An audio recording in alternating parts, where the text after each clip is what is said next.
herencia no se ama, y a defender con amor su herencia no se ama. Mire, estos muchachos están sintonizados con nosotros. Esa canción se llama La guerra por el petróleo, ¿correcto? Tengo hoy un invitado de honor, a quien tuve el honor de conocer en el programa Hablando con Energía, con el compañero Marco Padovani, a quien le enviamos un saludo, al compañero Johnny Hidalgo. ¿Cómo estás? Bienvenido, ingeniero, investigador e historiador. Y escritor, sí. Y escritor, perdón. Y escritor. Bueno, quiero, como siempre, darle gracias a Dios primeramente, ¿no?, por permitirme estar aquí, y sobre todo para traer temas de vital importancia. Un tema vivo angustiado, por decirlo de alguna forma, ¿no? Porque aquellas angustias de estudiar a Bolívar, querido compañero Hidalgo, se me sembró, pues. Mis angustias vivirán en el futuro, parece que me lo hubiese sembrado a mí. Y a todo lo que de alguna manera, me imagino que el compañero Hidalgo, Johnny Hidalgo, también carga esas angustias en su alma, ¿no?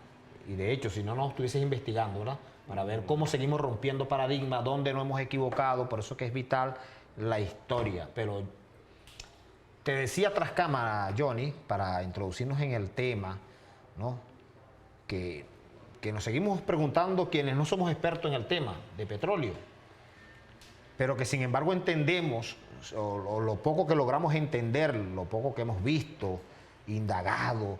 Dios mío, pero ¿por qué un pueblo con tanta riqueza, bueno, no ha completado su desarrollo? ¿Por qué? ¿Qué pasa allí, Dios mío?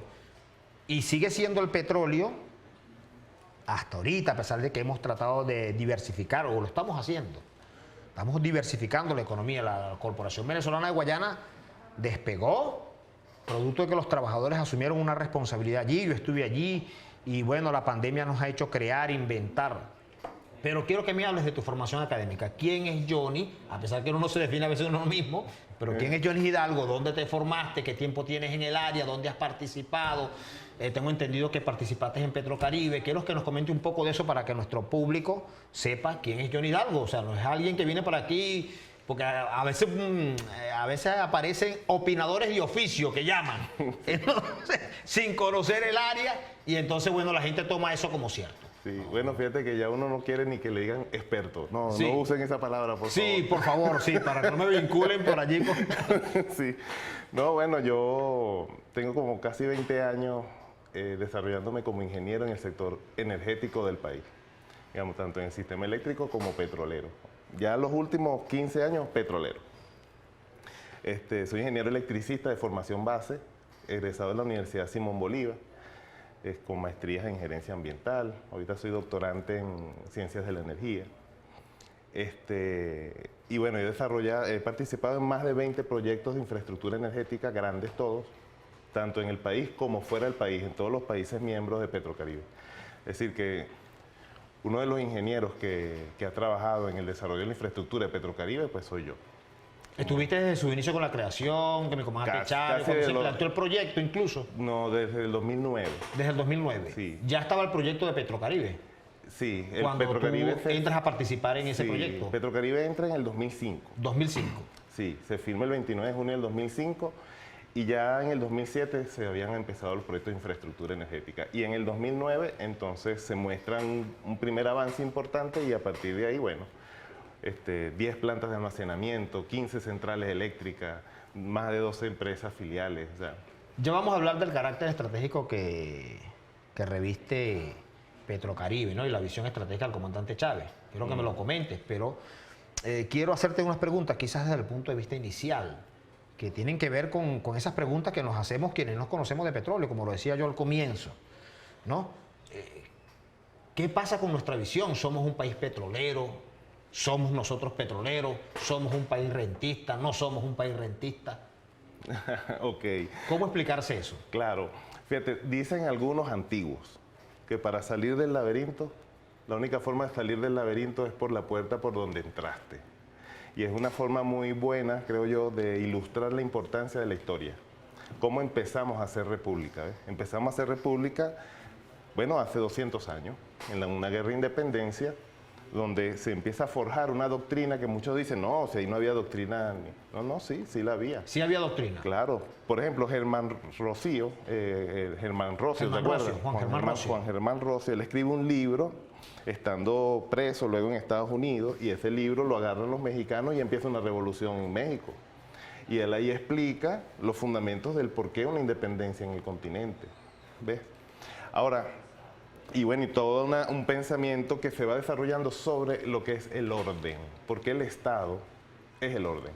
Hay una carta que Páez le escribe a Bolívar que a mí me llama muchísimo la atención, ¿no? Porque él dice, refiriéndose a la reunión que hubo en Santa Ana entre Morillo y Bolívar, él dice, Morillo tenía razón en algo.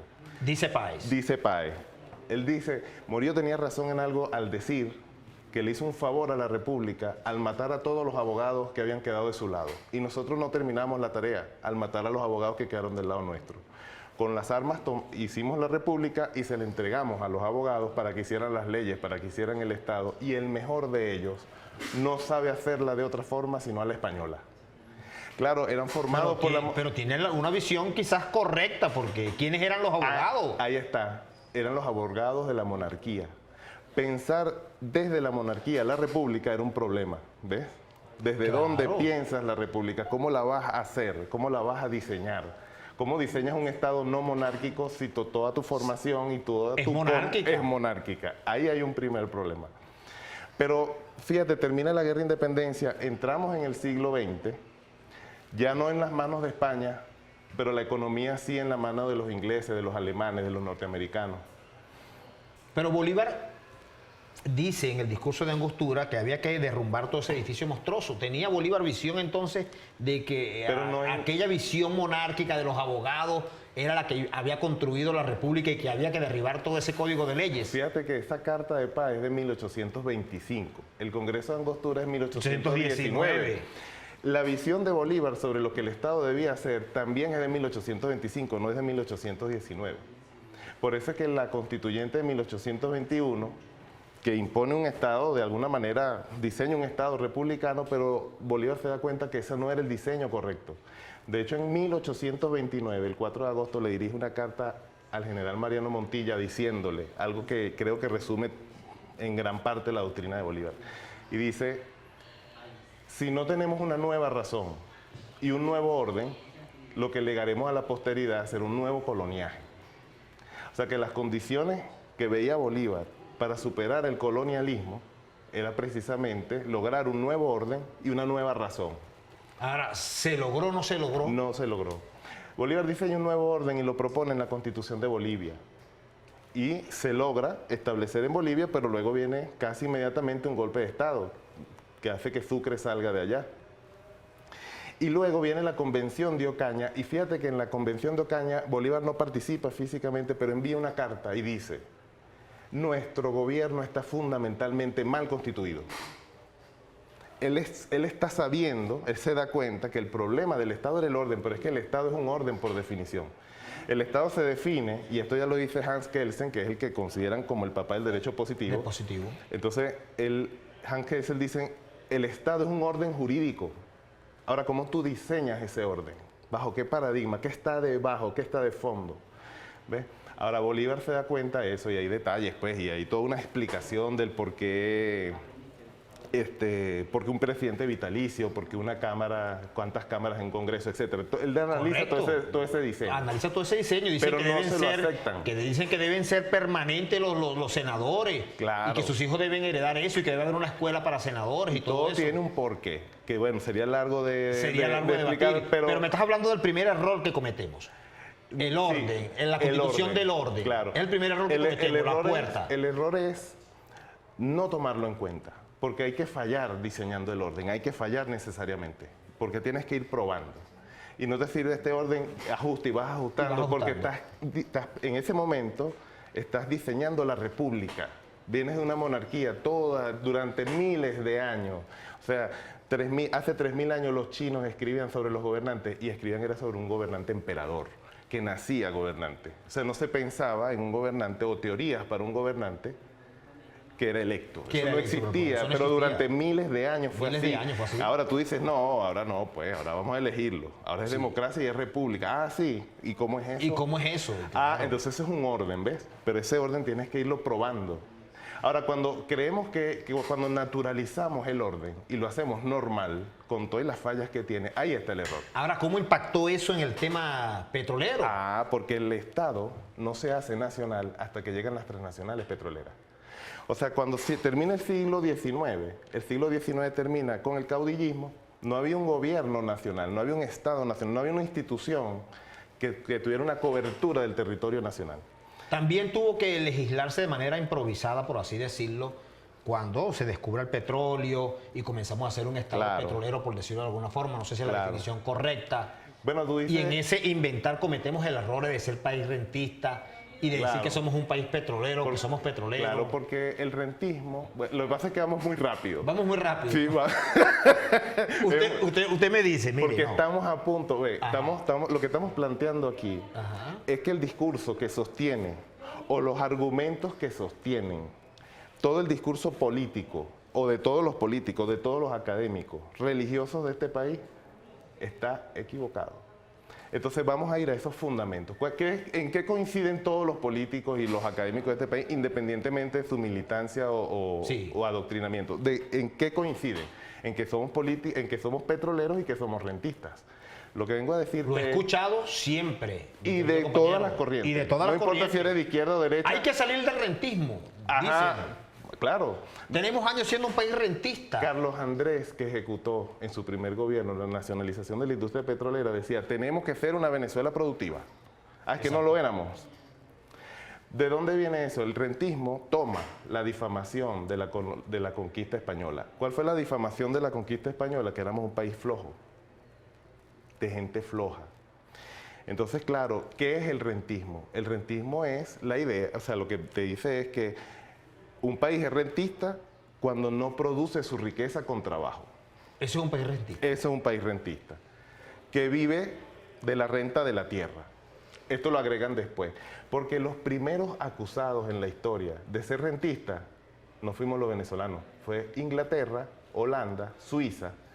Esos países eran considerados rentistas o Rennastadt, como decían en alemán, porque ellos generaban deuda externa y cobraban intereses. Eso era usura y vivían de esa usura. Vivían de las colonias. Exacto, endeudando a otros países, cobrándoles intereses. Entonces decían, ellos no viven de su trabajo, viven del interés que le cobran a los demás, que además la usura ha sido pecado en todas las religiones, ¿no?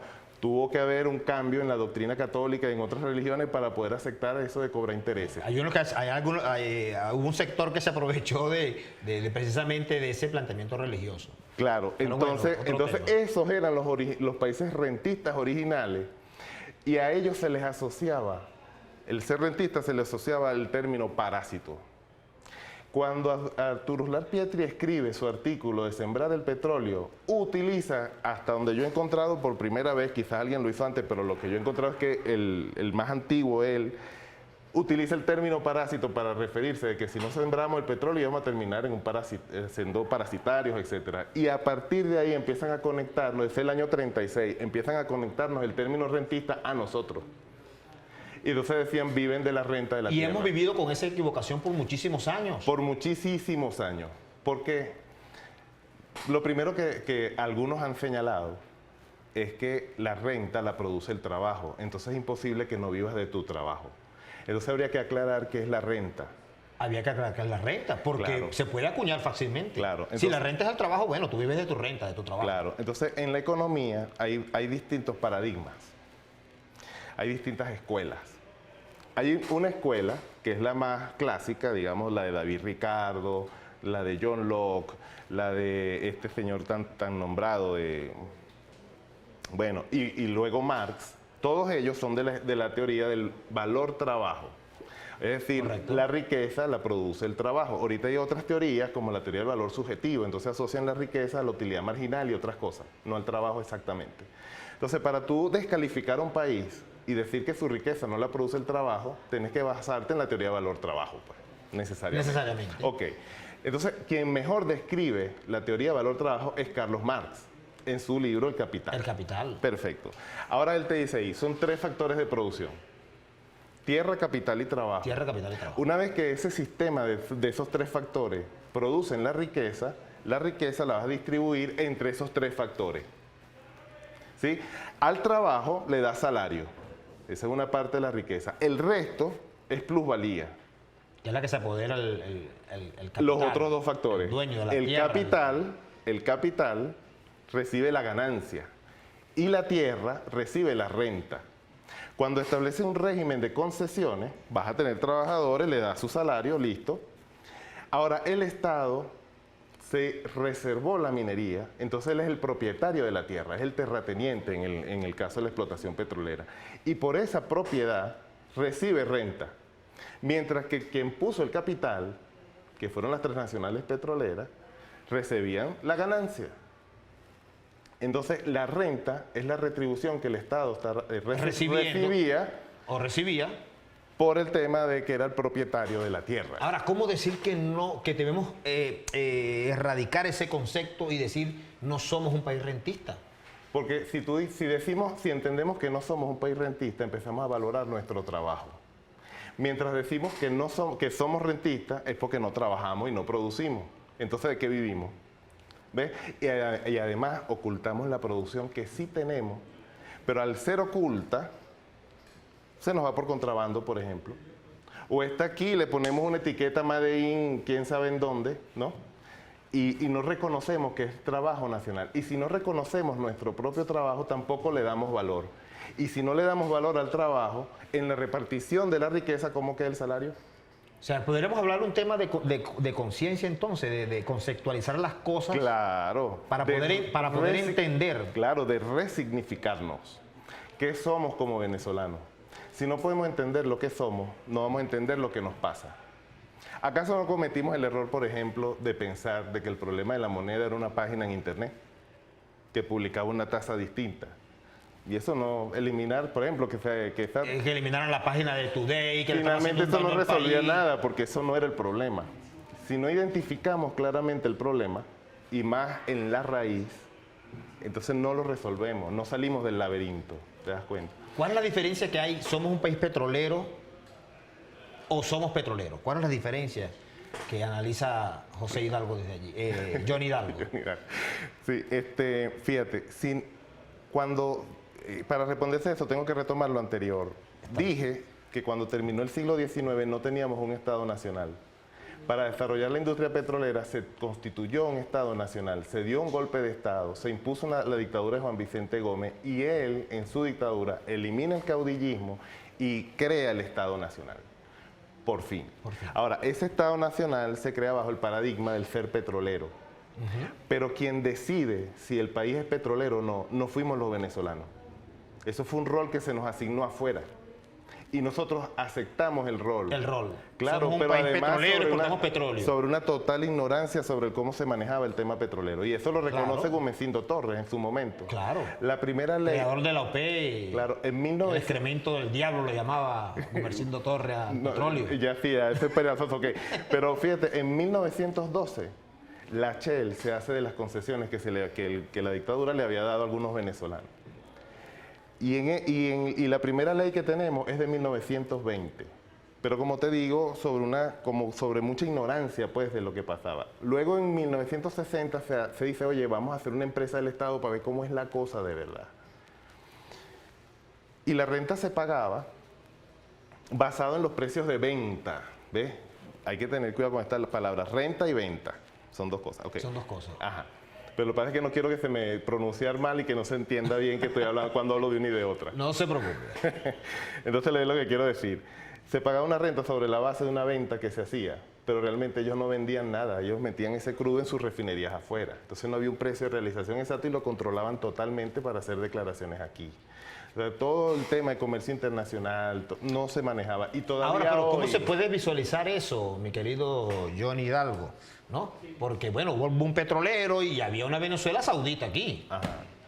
¿Qué pasa luego? Y terminamos luego entonces prácticamente endeudados, quebrados. Suponte que no es cierto que durante la época de las concesiones había un rentismo, porque existía una renta. Sí. Y el Estado entonces basaba su presupuesto en ese ingreso. En ese ingreso. Pero resulta que cuando nacionalizas, el propietario de la tierra ahora se hace propietario del capital. Y lo que recibe no solo es renta, sino también ganancia. Y la ganancia es mucho mayor que la renta, ya no vives de ella. Pero además la renta no existe. Porque para que exista la renta, el propietario tendría que pagársela a sí mismo. Y vuelvo al tema del orden. Se hace la nacionalización, pero el orden de las concesiones no se cambió. Entonces el Estado creó empresas para que pagaran renta al mismo, pero eran empresas de él, pues del propio Estado. Del propio Estado. Entonces el que tú subas o bajes las regalías, igual te las estás pagando tú, porque la explotación está reservada al Estado. Nadie puede sacar el petróleo de ahí porque eso está reservado al Estado. Y ahora a nivel constitucional, eso no lo teníamos antes. En el artículo 12 de la Constitución te dice que los yacimientos son inalienables. ¿Ves?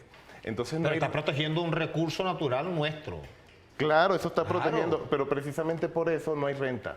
No existe, pues. Bueno, nosotros vamos a hacer una pausa, me indica que vamos a hacer una pausa. Mire, no sé si... No sé si me voy a entender. Yo no sé si podríamos... Yo creo que vamos a tener que hacer un programa, primera parte y segunda parte. No sé si te parece. Bueno, está no, bien. para desarrollar los temas, ¿no? Porque todavía no hemos entrado al tema que nos trae el día de hoy el compañero Johnny, la razón principal por la cual lo invité. Por favor, no se despeguen de su televisora, porque, bueno, vamos a estar presentando ya, voy a decirlo, voy a lanzar el tubazo, el libro Colonia Petrolera. El libro más esperado, por lo menos por este humilde servidor. Vamos a leer rápidamente nuestras redes sociales. ¿Quién nos escribe por allí? Nos escribe Hernán.Jonis, Tito Marcano, Terán RB, Miker81 y Aure Duno. Nos escribe.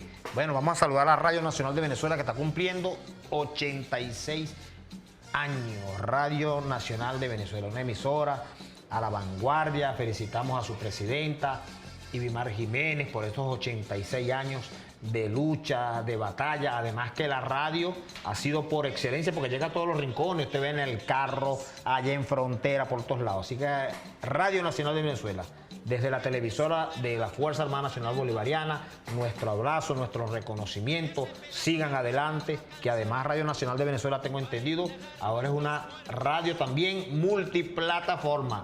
Radio Nacional de Venezuela, nuestro abrazo. Sigan adelante, felicitaciones en sus 86 años. Pausa y regresamos con más de Artillería Bolivariana. Hoy con nuestro ingeniero, investigador y escritor, Johnny Hidalgo.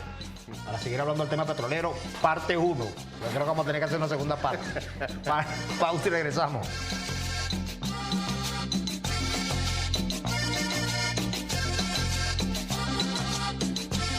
El Orinoco y el Magdalena se abrazan.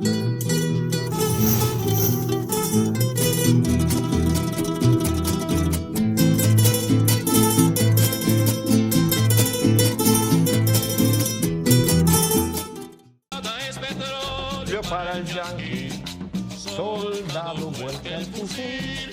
Mire, continuamos aquí en su programa Artillería Bolivariana, hoy con el compañero, ingeniero, investigador, historiador, Johnny Hidalgo.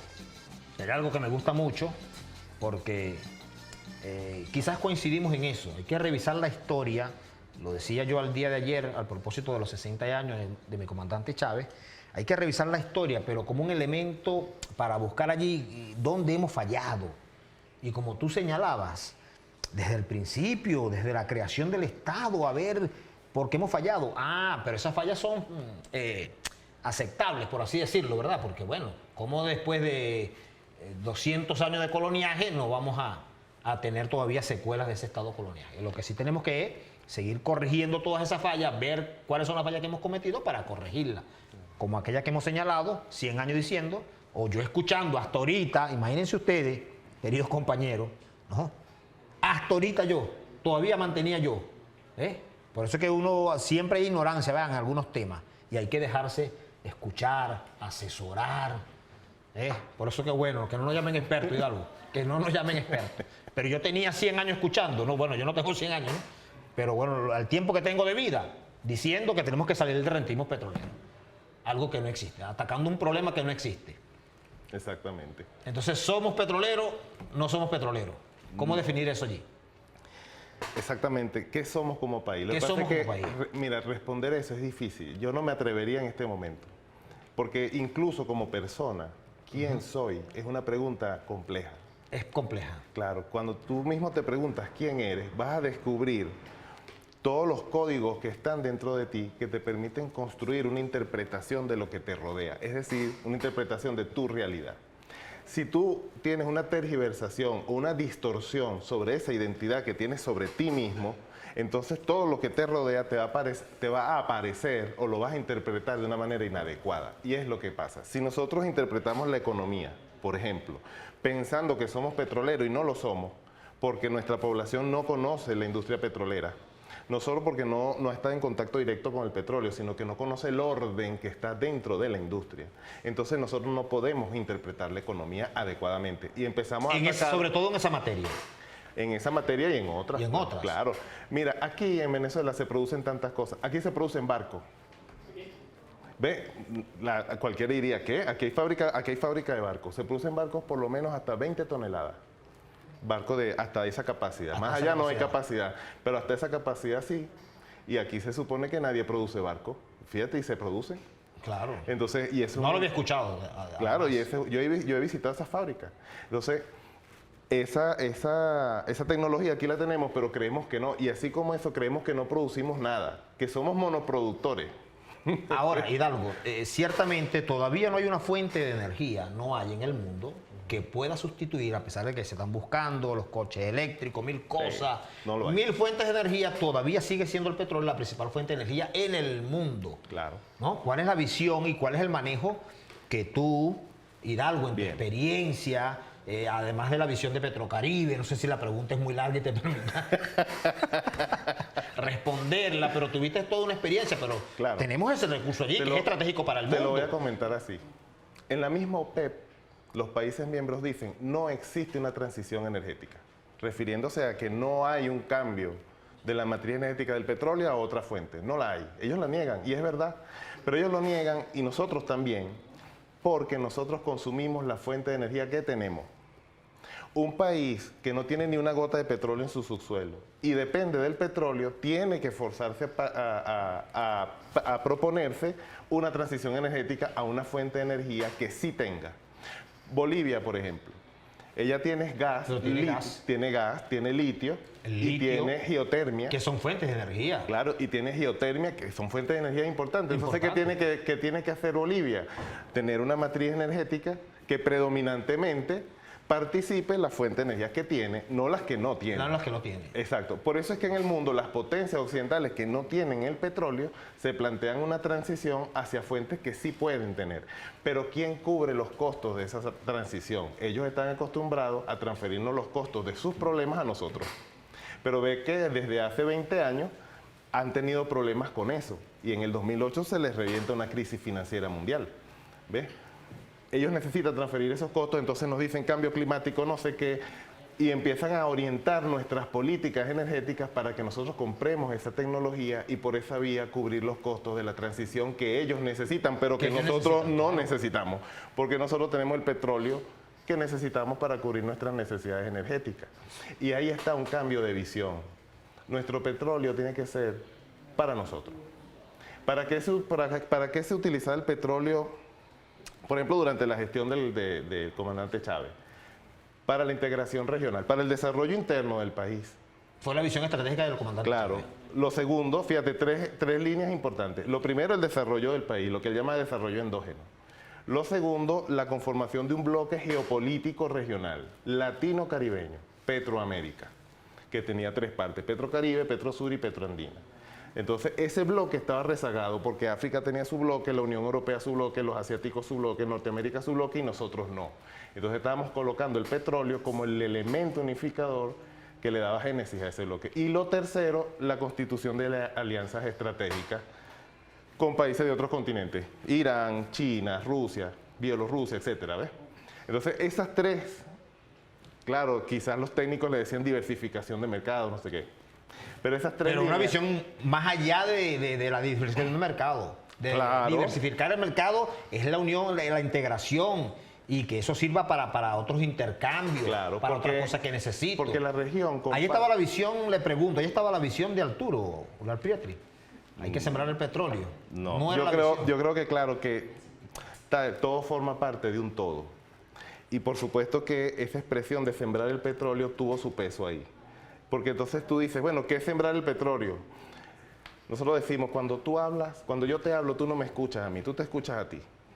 Tú escuchas lo que tú entiendes, que Lo es que la yo palabra. entiendo. Ajá. Entonces, cuando dice Urlar Pietri, sembrar el petróleo, lo que para él era sembrar el petróleo, para mí es otra cosa. Entonces, todo el mundo empieza a pensar, ¿qué será sembrar el petróleo? Claro. Y a partir de ahí ya nos olvidamos de Arturo Urlar Pietri, ¿te das cuenta? Claro. Empezamos a creer que sembrar el petróleo es lo que yo creo que es, pues. Lo que yo creo que es. Juan Pablo Pérez Alfonso decía, sembrar el petróleo es imposible. Es el eslogan más dañino que se ha instalado en este país, decía Juan Pablo Pérez Alfonso. Y decía... ¿Y bajo si qué usted tesis le- lo defendía? Porque él habla de la indigestión de divisas inspirado en economistas ingleses, cosa que yo también considero un error de su parte ya, con todo, Pero que con todo respeto. yo puedo entenderlo desde la visión estratégica que planteó el comandante Chávez. Claro, pero yo voy a la idea original, porque la idea original Claro. queda, pues. Claro, Entonces, sí, sí. ¿es posible o no es posible? Claro, claro. Entonces, ¿qué quiere sembrar? Entonces, él decía, si usted le echa petróleo a una matica, se seca. No se Claro, puede sembrar. No se puede sembrar. Sí. Sí, entonces, bueno, yo creo que eso es, pues, el tema del ser petrolero te genera una distorsión de identidad que no te permite una interpretación de tu realidad, corrompe el sentido de pertenencia a un colectivo que es la nación y a partir de ahí te genera un problema de orden. ¿Ves? Y vuelvo entonces al tema de Bolívar. Bolívar decía razón y orden. Pero fíjate, a los políticos nuestros les enseñan que para hacer política es razón y fuerza. Es diferente. Y eso es profundo, ¿ves? Porque el que cree que es razón y fuerza, entonces llega a hacer política con su propia fuerza. Y si me haces ministro, me traigo mi equipo, porque es mi fuerza. Y la instalo en el ministerio. Si yo creo que es razón y orden, entonces como político utilizo la fuerza de la situación, la fuerza presente en el orden. Y si me nombras de ministro y soy buen ministro, entonces no tengo que cambiar a nadie, uso la fuerza presente. Y es la única forma de salir victorioso. ¿Por qué? Porque siempre habrá algo más fuerte que tú. Tú no puedes depender siempre de tu fuerza, tienes que aprender a utilizar las fuerzas de la situación. Mire, y algo me están haciendo señal nuevamente que vamos a una pausa, parte 1 y parte 2, voy a insistir en esto.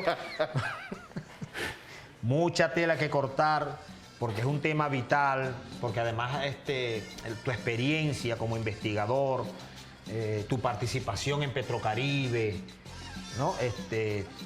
Y sobre todo tu área como historiador, te permite quizás esa visión holística de cómo nosotros podemos quizás aportar, ¿no? Que creo que es tu intención para que Venezuela avance, que es la intención que todos queremos, ¿no? Los que estamos aquí. Y parto mucho de tu visión, la comparto, por eso digo que ese libro es el más esperado. Pero del libro vamos a estar hablando al regreso de esta pausa. No sin antes leer rápidamente nuestras redes sociales. Ruth Mariana, Indira Marley, Aarón Marchena, Olivero José Gregorio, Edwin Entrada y Jesús Forián. Saludos a todos los que nos escriben por el Instagram. No se aparten que regresamos con más de Artillería Bolivariana. Hoy con el ingeniero, investigador, escritor Johnny Hidalgo. Primera parte. Vamos a hacer la primera parte para saber que viene una segunda parte para todos nuestros televidentes que están allí. ¿Cómo es eso? Porque creamos aquí una confusión, Johnny. Sí. Somos rentistas, no somos rentistas. Bueno, pero sí, lo cierto es que, bueno, las investigaciones que ha hecho el compañero y los aportes que ha hecho el compañero en función de que sigamos corrigiendo, ¿ya? Y en busca de ese estado social, en búsqueda de ese desarrollo que necesitamos, de que aprendamos a conocer que ese recurso estratégico, cómo manejarlo, ¿no?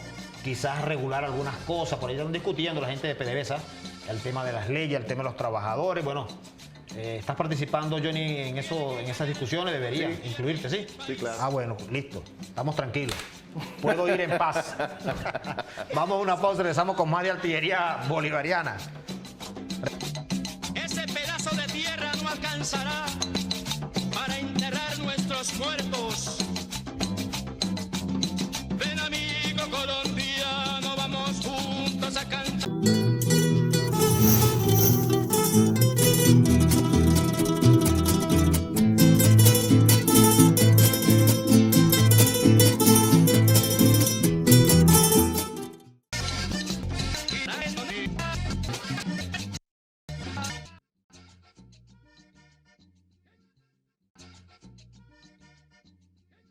Regreso, ¿no?, a nuestro programa Artillería Bolivariana, hoy con el compañero Johnny Hidalgo, ingeniero, investigador, escritor, ¿no? Y este tema nosotros le prometemos, de todas maneras, preguntaba tras cámara al compañero Johnny, el tema del libro, ¿no?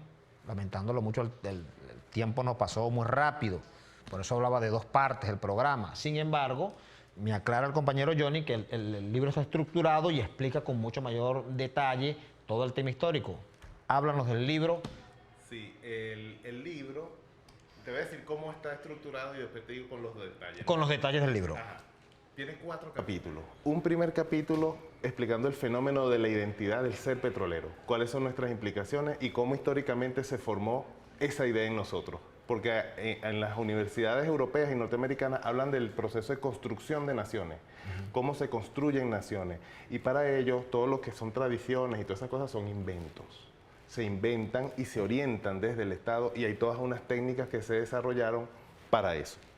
Ese es el primer capítulo. En el segundo capítulo explico todo el tema de la renta, todos los argumentos que han dado para decirnos rentistas, los volteo completamente. Todas esas teorías sobre el rentismo que nos han ofrecido, las analizo y se las pongo ahí en términos muy llanos para que la gente común entienda. En el tercero capítulo, son 4. Está hecho como para mí el libro. Para cualquiera. Porque es yo digo, yo escribo para los arqueólogos del futuro. Perfecto. Ok. Fíjate, el tercer capítulo hablo es del orden que genera este paradigma del rentismo y del ser petrolero. Cómo es el orden de la industria petrolera que hasta ahora es oculto para todos. Y en el último es un capítulo que he titulado Redención, inspirado mucho en Bolívar, porque lo que ve Bolívar al final es que es razón y orden, vuelvo a eso. Incluso en su última proclama de lo que nos habla es del orden. Lo que pasa es que nos lo enseñan así. Si mi muerte contribuye a que cesen los partidos y se consolide la unión, bajaré tranquilo al sepulcro, y eso es lo que nos aprendemos. Pero el párrafo anterior a eso dice que los clérigos eleven sus plegarias al cielo, que el pueblo obedezca a su gobierno para libertarse de la anarquía. Correcto. Y que los militares utilicen espada para defender las garantías sociales. ¿Qué es eso? Orden. Orden. Cada quien a lo suyo, en este orden. ¿Ves? Su preocupación era el orden. Y contrapuesto para él a la anarquía. Siempre fue el orden y siempre pensó en el orden. Pero cuando ya era un experto, digámoslo así, no como los expertos de ahora, ¿ves? Pensando el orden del Estado, pues no se le atendió y murió. Triste. ¿Ves? Ok, entonces nosotros tenemos que retomar eso, ¿ves? Que es la puerta por donde entramos al laberinto. Retomar eso y volver a pensar en el orden, pero desde un paradigma distinto. No podemos pensar en el orden creyendo que somos petroleros y no tenemos ni idea de qué es el petróleo ni de cuál es el orden que está. ¿Cómo se llama el libro? El libro se llama Colonia Petrolera. Va a ser publicado por la editorial Galac. Este 18 de agosto, a la 1 de la tarde, daremos una conferencia en la Feria del Libro de Caracas para presentar el libro. No va a estar el libro físicamente allí porque esperamos tenerlo para la Feria Internacional que creemos que va a ser en noviembre. Así va a ser. Bueno, agradecemos la presencia del compañero ingeniero Johnny Hidalgo, repito, ingeniero, investigador y escritor. Ese libro, recuerden, ¿dónde va a ser el...? En la Feria del Libro de Caracas. Feria del Libro de Caracas. 18 de agosto, a la 1 de la tarde. A la 1 de la tarde. Esperemos estar allá para escuchar la conferencia. Desde aquí le pido a mi mayor general, Izquierdo Torres, que siempre ve el programa, ¿no? Y aunque no me vea telepáticamente, él me llama. Y dice, te escuché. No sé cómo lo hace, pero lo hace. Profundamente, por ahí estaremos con el compañero Johnny Hidalgo, para este libro que es vital. Va a ser un libro muy esperado. Yo le voy a hacer seguimiento. Yo voy a ver dónde busco para que imprimamos ese libro, compañero. Y ya, pero eso sí, lo vamos a bautizar aquí, querida compañera. El bautizo va así aquí en TV Fan. O lo hacemos allá en la Cancillería. Donde mejor te parezca. Pero vamos a luchar por ese libro para entender este tema. Porque se trata de la patria, se trata del orden de Bolívar. Se trata de la preocupación de un bolivariano y otro bolivariano. Un bolivariano grande y un bolivariano pequeño. Repito, mi felicitación a Radio Nacional de Venezuela nuevamente por su 86 aniversario. Sigan ustedes batallando desde aquí de la televisora de nuestra Fuerza Armada Nacional Bolivariana. Nuestro abrazo, nuestro compromiso en esta batalla comunicacional por la Venezuela que tenemos que construir, por los temas que tenemos que discutir. Así que agradezco profundamente, querido compañero Johnny Hidalgo. Vamos a retomar el programa hablando con energía. Okay. Tenemos que retomar.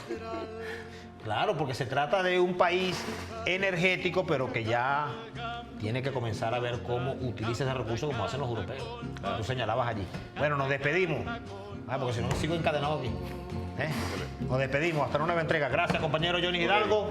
Recuerden el libro Colonia Petrolera para entender todo desde la entrada, desde la fundación del Estado-Nación, del orden nacional.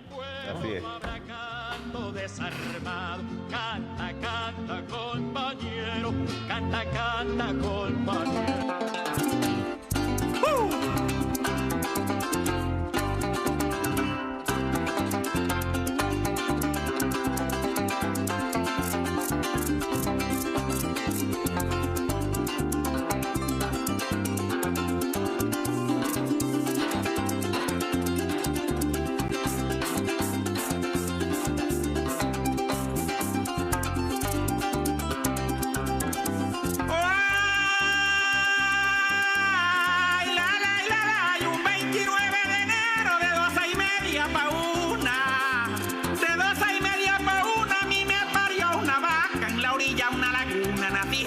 Con otra, una vez de raza aceituna.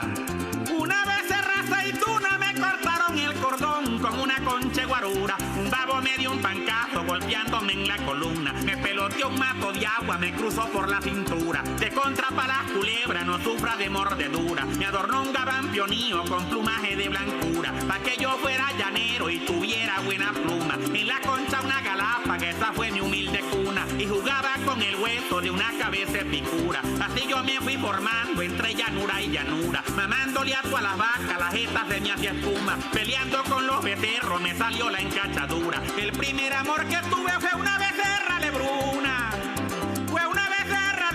se me escuchaba el talón corriendo atrás de las burras, el tábano y la angoleta me dieron vida montuna y yo me las espantaba con hoja de caporuna, pintaba como un padrote entre esa noche oscura, hasta que un día me amansaron pa' ponerme vestidura, me enlazaron, me llevaron arrebiatado de una mula. Hoy en día soy un llanero de estirpe y de casta pura, por eso el público dice no hay otra verdad más cruda, más criollo que este tigrito no nacerá otra figura.